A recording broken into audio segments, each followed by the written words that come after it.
Bismillahirrahmanirrahim. Assalamualaikum warahmatullahi wabarakatuh.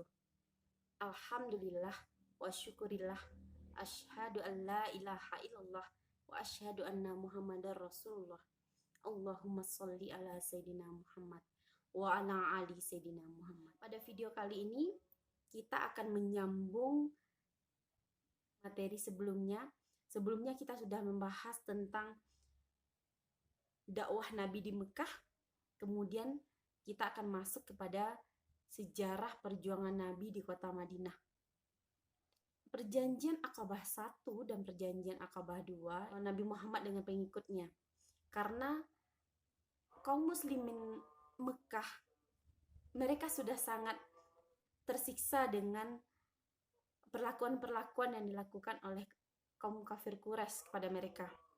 Dan akhirnya Nabi Muhammad memutuskan untuk memerintahkan sahabat-sahabatnya untuk hijrah ke Madinah. Hijrah pertama, yang berangkat pertama kali bukanlah beliau, tetapi beliau mengutus semua pengikutnya untuk hijrah ke Madinah. Dan baru belakangan beliau berangkat dengan Abu Bakar Siddiq. Di perjalanan di sebuah daerah yang bernama Kuba, beliau mendirikan sebuah masjid. Masjid ini dikenal sebagai Masjid Kuba.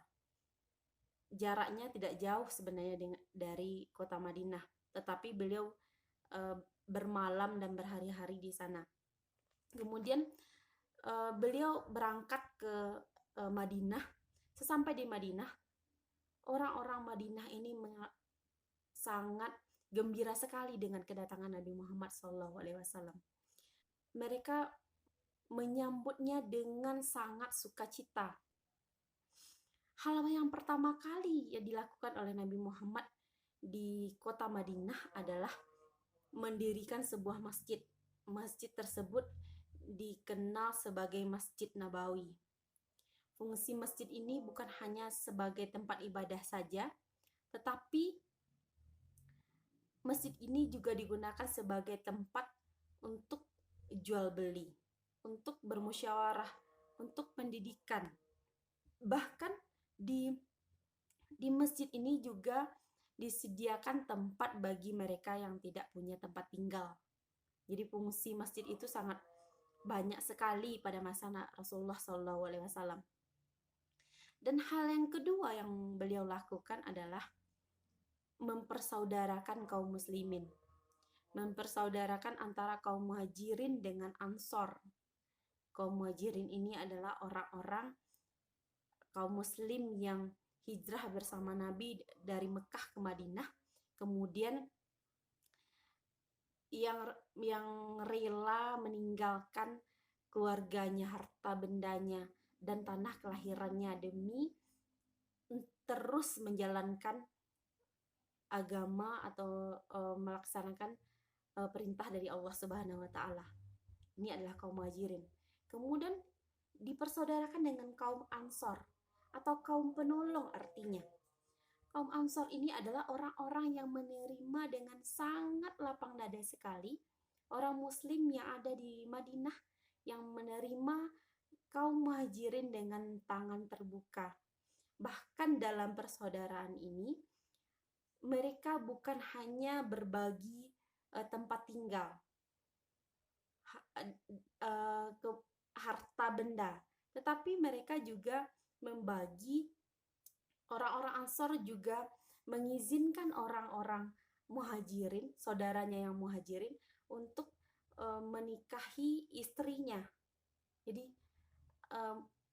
yang dibaginya bukan cuma harta, tetapi karena orang muhajirin ini semuanya memulai kehidupannya yang baru di Madinah, makanya kaum Ansor ini mau memberikan separuh dari apa yang dia miliki kepada orang muhajirin.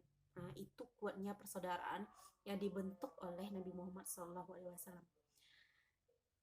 Hal yang ketiga yang dilakukan oleh Nabi Muhammad SAW adalah membuat suatu undang-undang Madinah yang dikenal sebagai Piagam Madinah atau Konstitusi Madinah.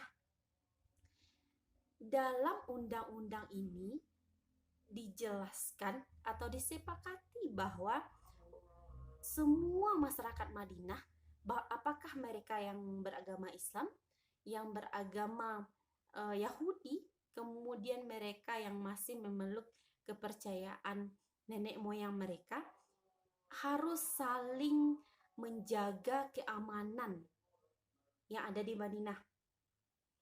Harus menjaga saudaranya yang ada di Madinah. Kemudian tidak adanya kesenjangan sosial. Jadi semua posisi masyarakat itu sama, setara semuanya, tidak ada yang membedakannya. Yang membedakan hanyalah keimanan dan ketakwaannya saja. Kemudian yang paling penting di sini adalah Nabi Muhammad SAW diangkat sebagai atau diakui sebagai kepala negara sekaligus kepala dalam bidang keagamaan. Jadi tugas beliau bukan hanya sebagai hanya mendakwahkan Islam, tetapi juga sebagai kepala pemerintahan Madinah, karena dibentuklah sebuah negara Madinah yang berundang-undang tertulis, dan ini merupakan undang-undang pertama secara tertulis yang dibuat atau dibentuk oleh manusia. Ini dalam perjalanannya masyarakat Mekah itu hidup dengan sangat damai sampai akhirnya orang-orang Mekah atau orang-orang kafir Quraisy terus mengusik kehidupan mereka. Maka dari itu Nabi membentuk angkatan bersenjata atau tentara. Ternyata hal itu memang benar-benar terjadi. Perperangan terjadi antara masyarakat Mekah dengan masyarakat Madinah atau orang Muslim dengan kafir Quraisy. Perang pertama ada perang Badar namanya. Kemudian ada perang Khandaq. Kemudian ada perang Uhud. Perang ini memberi banyak sekali pelajaran bagi kaum muslimin. Kemudian setelah datangnya musim haji, Nabi Muhammad sangat merindukan sekali untuk pergi ke kampung halamannya, yaitu ke Mekah. Beliau bersama rombongan, beliau datang ke Mekah atau berangkat ke Mekah untuk melaksanakan umroh dengan memakai pakaian ihram dan tidak memiliki senjata apapun.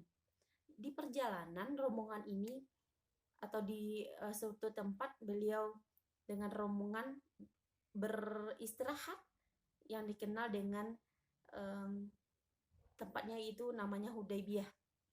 Di Hudaybiyah ini lah terjadi perjanjian Hudaybiyah. Kalau dalam perjanjian tersebut tahun itu orang muslim tidak boleh diperbolehkan oleh kafir Quraisy untuk ke Mekah. Hanya tahun depan itu diperbolehkan, tetapi hanya 3 hari saja. Kemudian yang paling sebenarnya yang paling menguntungkan dalam isi perjanjian ini adalah gencatan senjata selama 10 tahun. Dan ini disepakati dan disetujui oleh Nabi Muhammad SAW. Karena selama beberapa tahun tidak adanya gencatan senjata antara kaum kafir Quraisy dengan masyarakat Madinah atau kaum muslimin, Nabi Muhammad bisa leluasa untuk menyiarkan atau menyebarkan atau mendakwahkan ajaran Islam bahkan ke seluruh jazirah Arab. Sudah banyak sekali daerah-daerah yang memeluk ajaran Islam.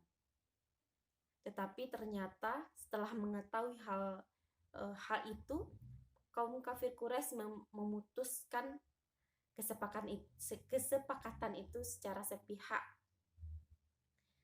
dan kemudian terjadilah yang namanya Fathul Mekah atau penyerangan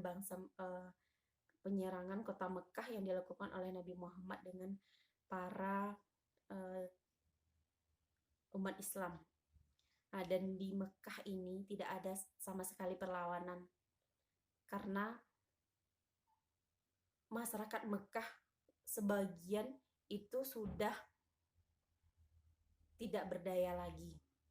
Bahkan setelah mendengar khotbah atau mendengar pidato dari Nabi Muhammad SAW, mereka menyatakan diri untuk masuk Islam. Setelah Fathul Mekah, maka tersebarlah Islam di seluruh Jazirah Arab, dan Nabi Muhammad bisa leluasa untuk pergi ke Mekah tanpa ada yang menghalanginya. Mudah-mudahan kita dapat mengambil hikmah dan pelajarannya. Akhir kalam, Assalamualaikum warahmatullahi wabarakatuh.